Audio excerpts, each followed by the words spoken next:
त्रैलोक्य संपदालय समोल्लेखन बिತ್ತये सच्चिदानंद रूपाय ಶಿವಾಯ ಬ್ರಹ್ಮನೇ ನಮಃ. ತ್ರಿಕಾಲವಂದ್ಯರು ಪೂಜ್ಯರು ಆದ ನನ್ನ ಅಂತರಂಗದ ಸದ್ಗುರು ಸುಕ್ಷೇತ್ರ ಇಂಚಿಗೇರಿ ಮಠದ ಸದ್ಗುರುಗಳಾದ ಸದ್ಗುರು ಸಮರ್ಥ ಬಾಬಾಸಾಹೇಬ್ ಮಹಾರಾಜರನ್ನು ಎನ್ನ ಹೃದಯ ಮಂದಿರದಲ್ಲಿ ಧ್ಯಾನಿಸಿಕೊಂಡು ಕ್ಷೇತ್ರದ ಅಧಿಪತಿಯಾಗಿರ್ತಕ್ಕಂಥ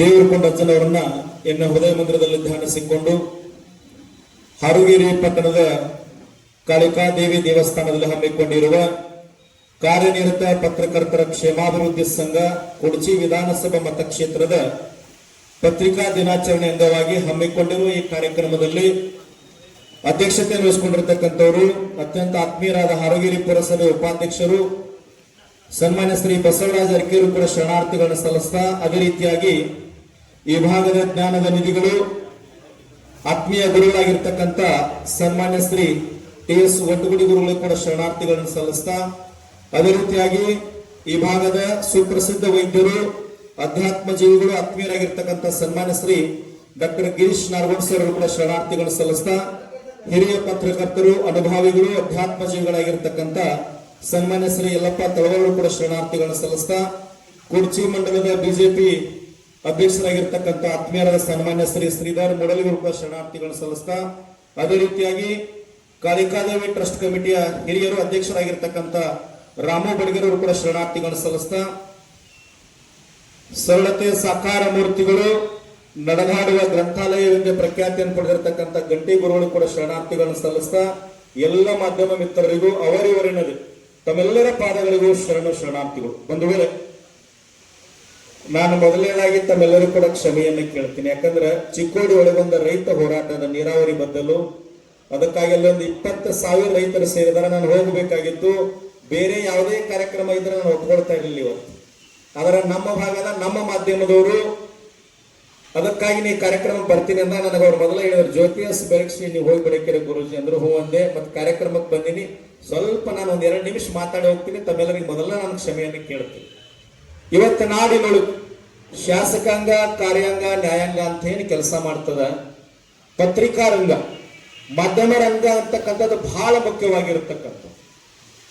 ನಾನೊಂದು ಕೆಲವು ವಿಚಾರಗಳನ್ನು ನೇರವಾಗಿ ಮಾತನಾಡ್ತೀನಿ. ಒಬ್ಬ ದಲಿತ ಕವಿ ಡಾಕ್ಟರ್ ಸಿದ್ದಲಿಂಗಯ್ಯ ಅಂತ ಹೇಳಿ, ಯಾರಿಗೆ ಬಂತು ಎಲ್ಲಿಗೆ ಬಂತು 47ರ ಸ್ವಾತಂತ್ರ್ಯ, ಪೊಲೀಸರ ಲಾಟಿಗೆ ಪೊಲೀಸರ ಬೂಟಿಗೆ ಬಂತು 47ರ ಸ್ವಾತಂತ್ರ್ಯ ಅಂತ. Doctor B R. ಅಂಬೇಡ್ಕರ್ ಅವರು ಸಂವಿಧಾನದೊಳಗೆ ಒಂದು ವಿಧಿಯನ್ನು ಕೊಟ್ಟಾರ. ಬಹಳ ಸೂಕ್ಷ್ಮವಾಗಿರತಕ್ಕಂಥ ವಿಧಿ ಅದು. 19 ಕ್ಲಾಸ್ 1 ಕ್ಲಾಸ್ ಎ ಅಂತ 19ನೇ ವಿಧಿ, ನಾವು ಮುಕ್ತವಾಗಿ ಎಲ್ಲಿ ಬೇಕಾದ್ರೂ ಸ್ವತಂತ್ರವಾಗಿ ಮಾತನಾಡ್ತಕ್ಕಂಥ ಹಕ್ಕನ್ನು ಕೊಟ್ಟಾರ. ಇವತ್ತು ಈ ಭೂಮಿಯೊಳಗ ಮುಕ್ತವಾಗಿ ಸಾಮಾನ್ಯ ಮನುಷ್ಯ ಸಹಿತ ವ್ಯವಸ್ಥೆ ವಿರುದ್ಧ ಮಾತನಾಡ್ತಕ್ಕಂಥದ್ದು, ಆತನ ಹಕ್ಕುಗಳನ್ನ ರಕ್ಷಣೆ ಮಾಡ್ತಕ್ಕಂಥ ಸಂವಿಧಾನ ಹೆಂಗದ, ಆ ಸಂವಿಧಾನದಷ್ಟು ಶಕ್ತಿ ಯಾರಿಗದ ಈ ನಾಡಿನೊಳಗದ ಅಂತಂದ್ರ ಅದು ಪತ್ರಿಕಾರಿಂದ ತಮ್ಮ ಪೆನ್ನಿನೊಳಗ ಶಕ್ತಿ ಅದು. ನಿಮ್ಮಿಂದ ಏನು ಬದಲಾವಣೆ ಆಗಬೇಕು ಅಂದ್ರ ಸ್ವಾಸ್ಥ್ಯ ಸಮಾಜ ನಿರ್ಮಾಣ ಆಗ್ಬೇಕು, ಭ್ರಷ್ಟಾಚಾರ ಮುಕ್ತ ಸಮಾಜ ನಿರ್ಮಾಣ ಆಗ್ಬೇಕು. ಈ ನಾಡಿನೊಳಗೆ ರೈತರಿಗೆ ಒಂದು ಬೆಲೆ ಬರ್ತಕ್ಕಂಥದ್ದಾಗಬೇಕು, ಯುವಕರಿಗೆ ಉದ್ಯೋಗ ಸಿಗ್ತಕ್ಕಂಥದ್ದಾಗಬೇಕು, ಹಿರಿಯರಿಗೆ ಆದ್ಯತೆ ಸಿಗಬೇಕು, ಮಹಿಳೆಯರಿಗೆ ಆದ್ಯತೆ ಸಿಗಬೇಕು. ಯಾರು ಸಮಾಜದೊಳಗೆ ಬಿದ್ದಿರ್ತಾರಲ್ಲ ಅವ್ರನ್ನ ಎತ್ತುವಂತ ಕೆಲಸ ನಾವು ಮಾಡ್ತೀವಿ ಅಂತ ಬಹಳಷ್ಟು ಜನ ಭಾಷಣವನ್ನ ಮಾಡ್ತಾರ. ಅದರ ನಿಜವಾಗ್ಲೂ ಅಂತ ಕಾಯಕವನ್ನ ಮಾಡ್ತಕ್ಕಂಥ ನಿಜವಾದ ಕಾಯಕ ಯೋಗಿಗಳು ಯಾರಂತಂದ್ರೆ ಅದು ಪತ್ರಕರ್ತರಿಂದ ಮಾತ್ರ ಸಾಧ್ಯ. ಇವತ್ತಿಲ್ಲೇ ಬಹಳಷ್ಟು ಜನ ಸಣ್ಣಕ್ಕಿನವರಾಗಿರ್ಬೋದು, ಬಡಿಗೆಯರಾಗಿರ್ಬೋದು, ಬಿರಾದರಾಗಿರ್ಬೋದು, ಕಾಂಬಳಿಯವರಾಗಿರ್ಬೋದು, ಹಿರಿಯರಾಗಿರ್ತಕ್ಕಂಥ ಕಟ್ಟಿಯವರಾಗಿರ್ಬೋದು, ಎಲ್ಲ ಮಾಧ್ಯಮದವರು ಬಹಳಷ್ಟು ಜನ, ನಮ್ಮ ಶಿವಾಜಿ ಮೇತ್ರಿಯವರು, ಹಿರೇಮಠ ಗುರುಗಳು ಎಲ್ಲರೂ ನಮ್ಮವರದಿರಿ ಬಳಗದವರು. ನೀವು ಮಾಡ್ತಕ್ಕಂಥ ಕಾರ್ಯ ಸಾಮಾನ್ಯ ಅಲ್ಲ. ಅದರ ಒಂದು ಮಾತನ್ನು ಹೇಳ್ತೀನಿ, ಪತ್ರಕರ್ತರ ಕಾರ್ಯ ಯಾವುದು ಅಂತಂದ್ರ ಬರೇ ನಾವು ಇಂಟ್ರೊಡಕ್ಷನ್ ಮಾಡಿ ಕನ್ಕ್ಲೂಷನ್ ಮಾಡಿ ಹೋಗ್ತಕ್ಕಂಥದ್ದಾಗಬಾರ್ದು.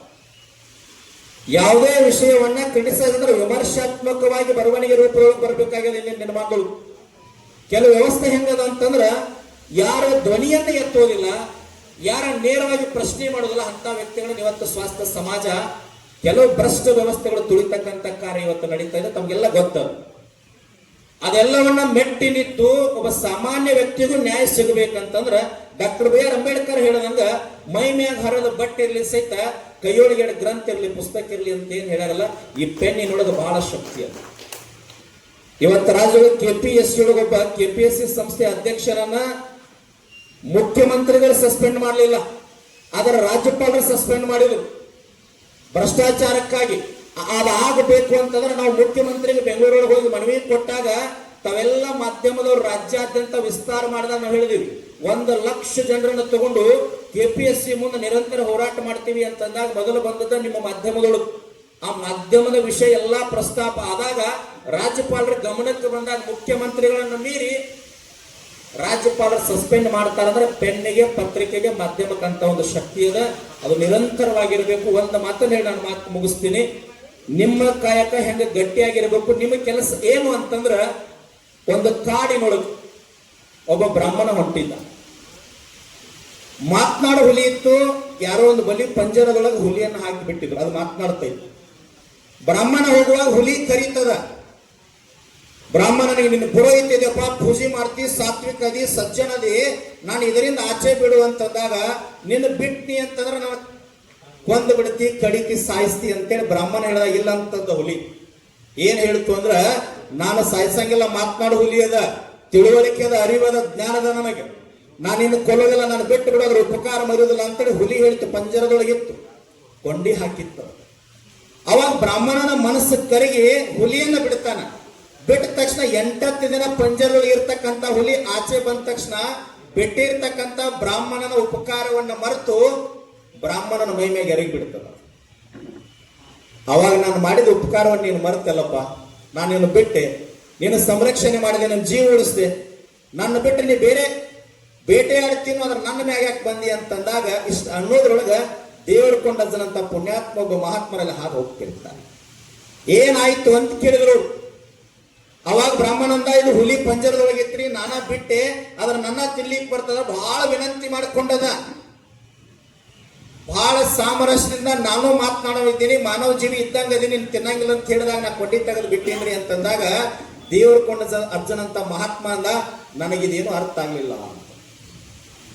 ಟೋಟಲಿ ಕನ್ಫ್ಯೂಸ್ ಆಗ್ಲಿಕ್ಕತ್ತದ. ನೀವು ಹೇಳೋದು ನನಗೆ ಅರ್ಥ ಆಗ್ತಾ ಇಲ್ಲ ಅಂದ್ರೆ ಅವ್ರ ಮಹಾತ್ಮರು, ಇಲ್ರಿ ಇದು ಹುಲಿ ಪಂಜರ, ಅದು ನನಗೆ ಅರ್ಥ ಆಗ್ತಾ ಇಲ್ಲ ಅಂತಂದ್ರು. ಅವಾಗ ಹುಲಿ ಅಂತು, ಹಂಗಲ್ರಿ ಗುರುಗಳ, ನಾನು ಪಂಜರದೊಳಗಿದ್ದೆ, ನನಗೆ ಗೊತ್ತಾಗಿಲ್ಲ ಹೆಂಗಿದ್ದಿ ಅಂತಂದು. ಹುಲಿ ಹೋಗಿ ಪಂಜರದೊಳಗೆ ನಿಂತು. ಅವಾಗ ಬ್ರಾಹ್ಮಣ ಇದು ಕೊಂಡಿ ಹಾಕಿದ್ರಿ, ಮತ್ತೆ ಹಾಕಿ ತೋರಿಸಲ್ಲ, ನನಗೆ ಹೆಂಗ್ ಗೊತ್ತಾಗ್ತದ ಅಂದ್ರು. ಅವಾಗ ಕೊಂಡಿ ಹಾಕಿದ, ನಡಿ ಇನ್ನು ಮನೆಗೆ. ಈ ಮಾತಿನೊಳಗೆ ಅಧ್ಯಕ್ಷರು ಬಹಳ ಇರ್ತವೆ. ಈ ನಾಡಿನೊಳಗೆ ಬಹಳಷ್ಟು ಹುಲಿಗಳಲ್ಲೋ, ಅಧರ್ಮದ ಹುಲಿಗಳಲ್ಲೋ, ಅನ್ಯಾಯದ ಹುಲಿಗಳಲ್ಲೋ, ಭ್ರಷ್ಟಾಚಾರದ ಹುಲಿಗಳಲ್ಲೋ, ಅವರ ಪಂಜರದೊಳಗೆ ಇರತಕ್ಕಂತ ಚಾವಿ ಯಾವುದು ಅಂತಂದ್ರೆ ಅದು ಪತ್ರಕರ್ತ.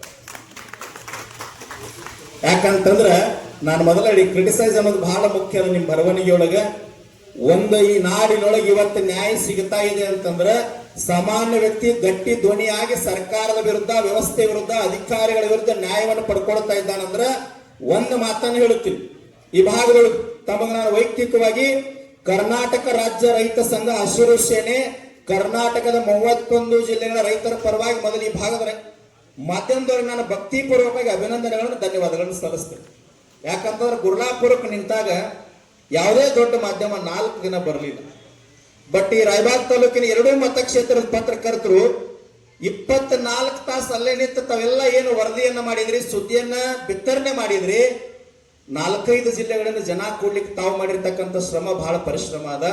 ಅದಕ್ಕಾಗಿ ಮತ್ತೊಮ್ಮೆ ನಾನು ಧನ್ಯವಾದ ಸಲ್ಲಿಸ್ತೀನಿ. ನಿಮ್ಮ ಕಾರ್ಯ ನಾನು ವೈಯಕ್ತಿಕವಾಗಿ ವಿನಂತಿ ಮಾಡಿಕೊಳ್ತೀನಿ. ಈ ಖಾಸಗೀಕರಣ ವಿರೋಧವಾಗಿ ನಿಮ್ಮ ಬರವಣಿಗೆ ಇರಲಿ, ಭ್ರಷ್ಟಾಚಾರದ ವಿರೋಧವಾಗಿ ನಿಮ್ಮ ಬರವಣಿಗೆ ಇರಲಿ, ಸರ್ವಾಧಿಕಾರತ್ವದ ವಿರೋಧವಾಗಿ ನಿಮ್ಮ ಬರವಣಿಗೆ ಇರಲಿ, ಯುವಕರಿಗೆ ನ್ಯಾಯ ಸಿಗ್ತಕ್ಕಂಥ ಕಾರ್ಯದಲ್ಲಿ ನಿಮ್ಮ ಬರವಣಿಗೆಯಲ್ಲಿ ನಿಮ್ಮ ಜೊತೆ ನಾವು ಸದಾಕಾಲ ಇರ್ತೀವಿ. ದೇವರು ಕೊಂಡಜ್ಜನ ಆಶೀರ್ವಾದ ತಮ್ಮೆಲ್ಲ ಮಾಧ್ಯಮದವರ ಮೇಲೆ ಸದಾಕಾಲ ಇರಲಿ ಅಂತೇಳಿ ಶುಭವನ್ನು ಹಾರೈಸಿ ನನ್ನೆರಡು ಮಾತುಗಳನ್ನು ತಮ್ಮೆಲ್ಲರ ಪಾದಕರ್ಪಣೆ.